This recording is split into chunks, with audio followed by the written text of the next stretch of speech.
को योजनाओं की सौगात दी। करोड़ों की विकास योजना का उद्घाटन और शिलान्यास किया।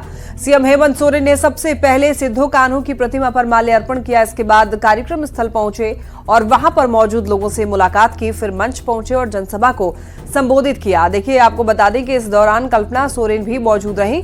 हेमंत सोरेन ने राज्य की 50 लाख महिलाओं को सहायता देते हुए स्वरोजगार दिए जाने की बात कही। साथ ही विकास की गति और तेज करने का भी वादा किया।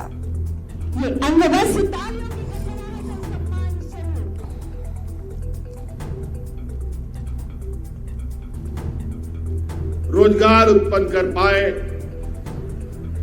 इस महंगाई में आपको राहत मिल सके, इसके लिए इस राज्य की 50 लाख महिलाओं के खाते में हजार रुपया डालने का हम लोगों ने काम किया है। और हमने पहले भी कहा है आपको चुनाव के दौरान कि जो हम लोग की विकास की गति है वो टूट ना पाए।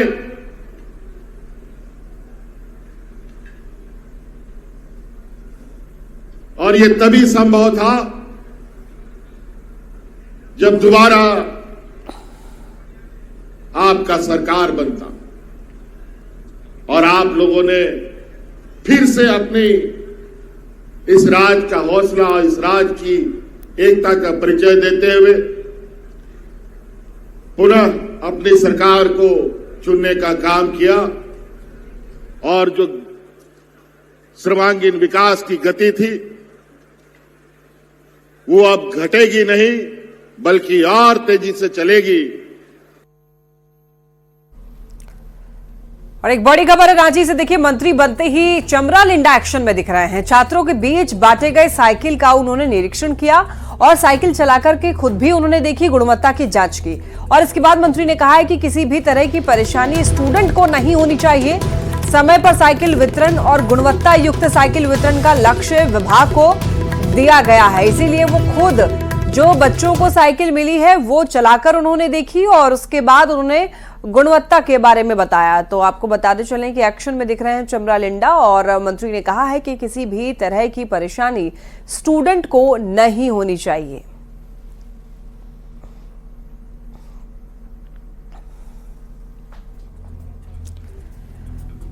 मैया सम्मान योजना को लेकर बयानबाजी जमकर हो रही है। राज्यसभा सांसद दीपक प्रकाश ने हेमंत सरकार पर हमला बोलते हुए कहा है कि सरकार अपने वादे के अनुरूप काम नहीं कर रही है। जनता को सिर्फ गुमराह करके ठगने का काम किया जा रहा है। आने वाले समय में जनता उसका मुंह तोड़ जवाब देगी। सरकार की मंशा मैया योजना में ठीक नहीं है। इस योजना को लटका करके, अटका करके, भटका करके उसको लंबित करना चाहती है। इसलिए कई प्रकार के प्रावधान को नए ढंग से जोड़ा गया है जो कि उचित नहीं है। चुनाव के वादे को उनको पूरा करना चाहिए, नहीं तो जनता सड़क पर, हमारी बहनें सड़क पर उतर करके सरकार की खिलाफत करेगी। देखिए, बीजेपी के आरोपों पर कांग्रेस ने पलटवार करते हुए कहा बीजेपी सिर्फ अफवाह फैला रही है। मैया सम्मान योजना जैसे चल रही है वैसे ही आगे भी चलेगी।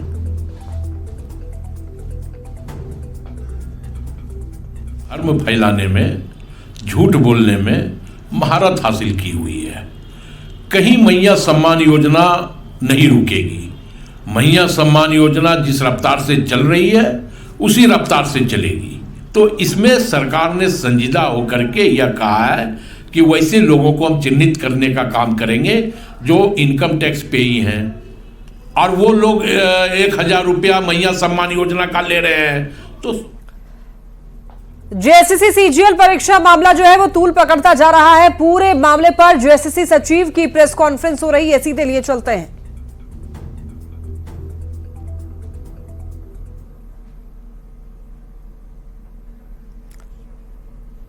सभी विषयों पे तो आप ये देखिए कि टोटल क्वेश्चन कितना है, 150 है। 150 अगर प्रश्न पत्रों का दोहराव हुआ तो ये तो 3,04,000 के लिए न हुआ है ना, कि आपके लिए अकेले हुआ है। 3,04,000 तो अपीयर किए और उतने तो नहीं आए। जो भी 3,04,000 के लिए हुआ है तो वो लीकेज का मामला नहीं है ना। लीकेज का नहीं है, रिपीटेशन का। लीकेज का मामला नहीं है। और रिपीटेशन के संदर्भ में हमारे यहाँ स्पष्ट आयोग का अपना जो गाइडलाइन है उसमें भी, और वो भी सोशल मीडिया में आपको जारी किया है कुछ लोगों ने, कि with in 2 years for same post identical question नहीं होना चाहिए। ये पहले ही क्लियर हो चुका है, पिछला ब्रीफिंग में ही आपको क्लियर कर दिया गया चेयरमैन सर के द्वारा। अब तो देखिए नया नया एजेंडा लाया गया ना, बाहर के लोग हैं, सब बाहरी को सीट बेच दिया गया है। अब तो आप देखिएगा सोशल मीडिया में जो अफवाह फैलाया जा रहा है वो दूसरा अफवाह फैलाया जा रहा है। और दूसरी बात है कि हर चीज का एक संवैधानिक फोरम है, हर चीज का एक कॉन्स्टिट्यूशनल बॉडी है। निर्णय सड़क पे नहीं होगा, हर निर्णय सड़क पे नहीं होगा कि कौन अपराधी है कौन अपराधी नहीं है। आपको वहां पे जाना चाहिए। अगर आपके पास आज भी सबूत है तो आज भी जा सकते हैं, कोई रोका है क्या? आप 22 तारीख को परीक्षा हुई, 26 तारीख को हमारे यहाँ आए तो गाजे बाजे 2000 के साथ आए, क्यों? फिर जब 26 को आए और हमने नोटिस किया 30 को उपस्थित होने के लिए, तो फिर 30 तारीख को 5000 के साथ आ गए, क्यों? वाई? क्या जरूरत थी उसकी? इसका मतलब आयोग को आप डराना चाहते हैं, धमकाना चाहते हैं। ये ठीक बात नहीं है। लोकतंत्र में, डेमोक्रेसी में ये अच्छी बात नहीं है। हम सभी जुडिशियल सिस्टम में विश्वास करते हैं, सभी लोग। तो सिस्टम में आपको आप बात रखनी चाहिए। आपको जहां भी जा सकते हैं, आप कोर्ट में जा रहे हैं, सो मच सो गुड। तो स्टूडेंट सर सवाल वही पूछ रहे हैं कि आप जुडिशियल सिस्टम पर विश्वास रखते हैं, तो सुनवाई अभी होनी थी, उससे पहले की डीबी लिस्ट क्यों जारी किया गया? फिर आप समझिए इस बात। अगर आप लोग कहते हैं कि सचिव ने कहा था, आप अभी भी सब हमारे स्टेटमेंट को लोगों ने रिकॉर्ड किया है। ये प्रक्रिया है, this is not final result. मुख्यमंत्री मैया सम्मान योजना पर सियासत थमती हुई नजर नहीं आ रही है। हेमंत सरकार सत्ता में आने से पहले ही मैया सम्मान योजना के तहत हर महीने 2500 रुपए देने का वादा किया था। 11 दिसंबर को पहली किस्त 2500 रुपए महिलाओं के खाते में आने थे, लेकिन अभी तक महिलाओं के खाते में पैसे नहीं आए हैं, जिसे लेकर राज्य भर में सियासत हो रही है। कांग्रेस विधायक डॉक्टर रामेश्वर उरांव ने सरकार का बचाव किया है और कहा है कि तकनीकी कारणों से पैसे नहीं डाले गए हैं। तकनीकी कारण हो जाते हैं, लेकिन आएगा, उसको सरकार वचनबद्ध है 2500 देने के लिए 5 सालों तक, तो सरकार देगी।